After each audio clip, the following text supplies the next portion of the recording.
Inverted World by Christoper Priest. Our protagonist is called Hellward Man, and he has never seen the world outside of the city called Earth.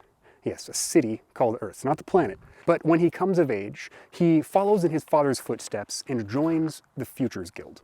Now his long-held desire to see what lies outside has finally become reality. But when he gazes at the sun for the first time, he finds that it is not a sphere.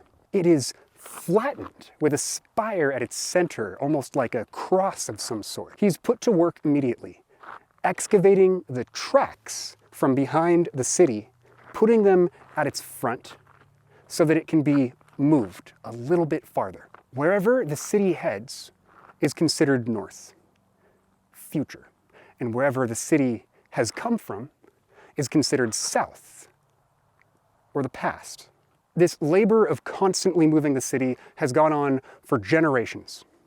And of course, he has questions, but those who are tutoring him seem to convey an energy that yes, it's a strange concept, but it's necessary for the survival of all those alive in the city. The city would perish if they weren't to continue doing this. Part of his oath in joining the Futures Guild requires him not to speak of anything he witnesses from outside, but as he comes of age, he also is immediately married off with a girl that he'd grown up with but didn't really know. He was never quite friends with her or anything, but of course, given how small the area is, they're all aware of each other. And his relationship with her sort of counters this oath, as his wife, Victoria, has this powerful curiosity that mirrors the reader's own. She wants to know, why the fuck are they moving this city incrementally forever? All Hellward knows is that they are chasing something called optimum that is continuously just a few miles away. No matter how much they push this city forward, they're always just outside of optimum. They can never quite reach it. As Hellward shares more of, by the way, this oath, if he is caught telling any of these secrets, the sentence is death. But because he is sharing all this information with Victoria, there is a authenticity that blossoms with their relationship. Even though they were sort of married off, they were paired together without really either of their consent. They both went along with it, but it turns into a true, real love. Here are a few questions that Victoria has. Why is the city always moving? Why does the city barter for both workers and women from the destitute villages they pass, instead of utilizing the full populace they already have inside? For whatever reason, the people of the city tend to only have children that are males. And so they need the labor of these destitute villages, but primarily they need to have female children so that the city can continue existing. But just before Victoria is about to give birth to their first child, Hellward is sent on a trial that all Dreamin must do. He is to take 3 women back to their original village. Now he must follow the indentations left by the tracks in order to get there. The only problem is that the further he goes down past, the closer together these indentations go. But he's been using the same tracks. To his knowledge, the city has been using the same tracks for many generations. So why should they be any closer together? The further Hellward travels south, the stranger things become.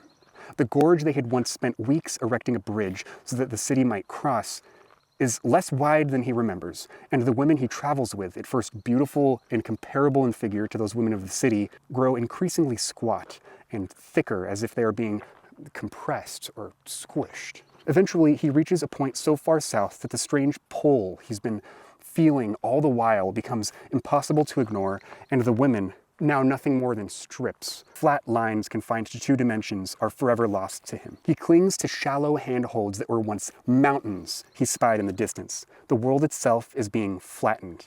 Then he looks north and sees the true shape of the world. It is much like the sun, a flattened land with a spire at the center. And the peak of that spire, apparently, is optimum, something they are constantly chasing.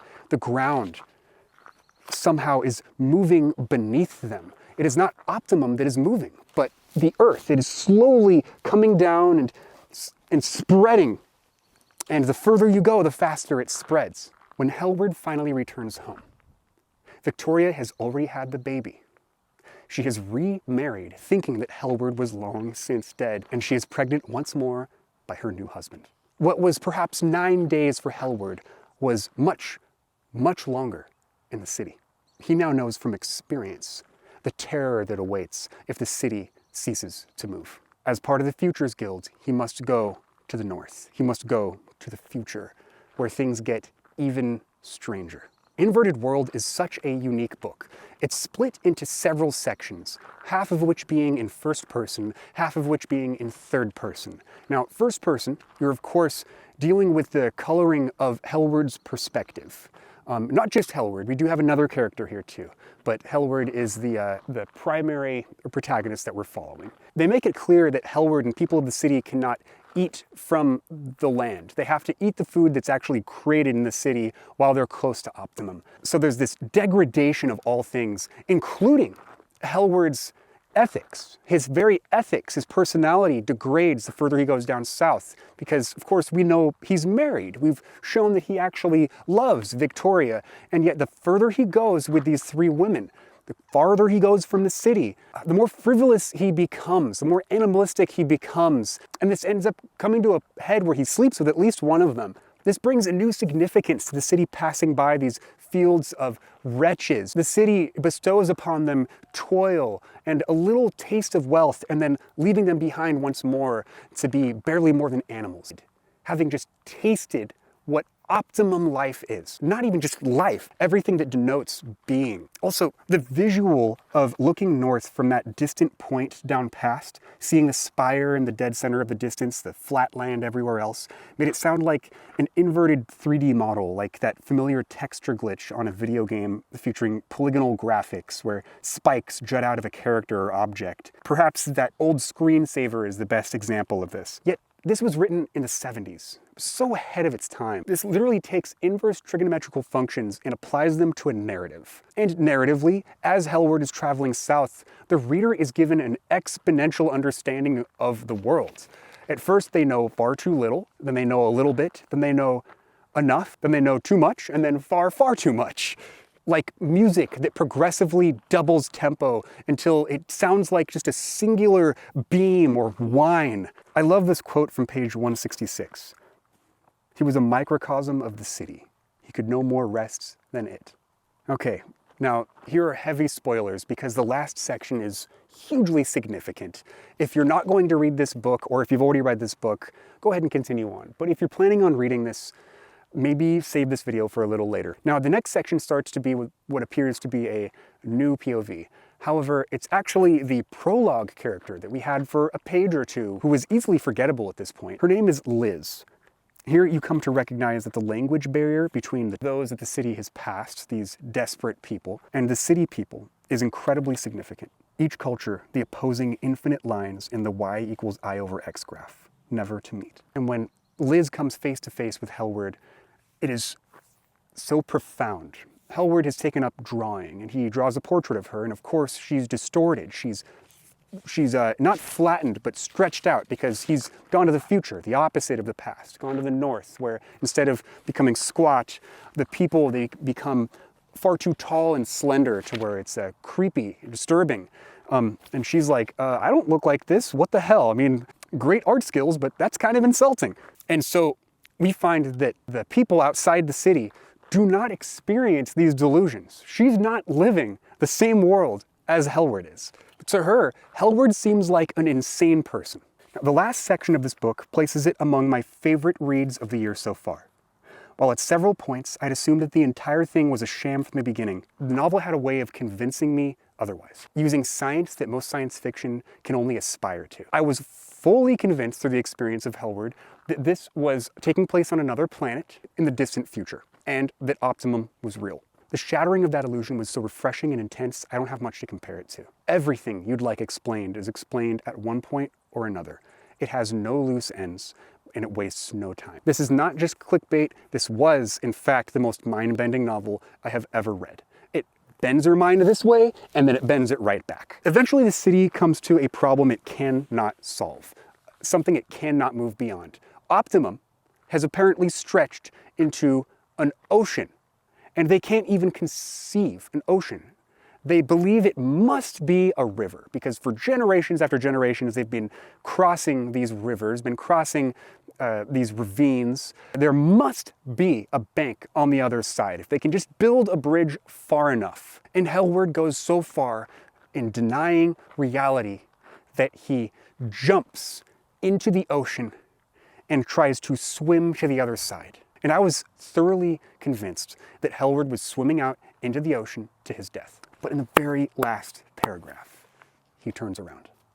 And what could have been a morbid but still powerful ending was an earned happy ending, an uplifting example of getting over your preconceptions. Looking online at the general perception of this book, I find that most people miss the fact that Hellward jumping into the ocean was to unalive himself.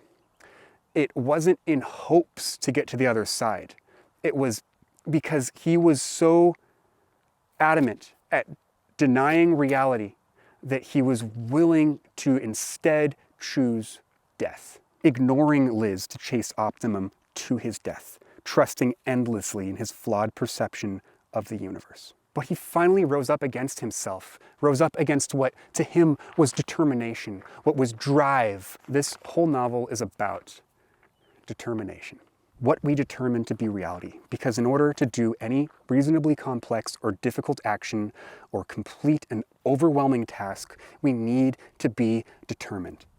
And determination can be great, but there are times when you are determined to a falsehood. His swimming back is Hellward going against himself, stilling that gravitational pull of his own determination and choosing just to listen to Liz and trust her against his better judgment. Because when your perception is flawed, trust is the only way out.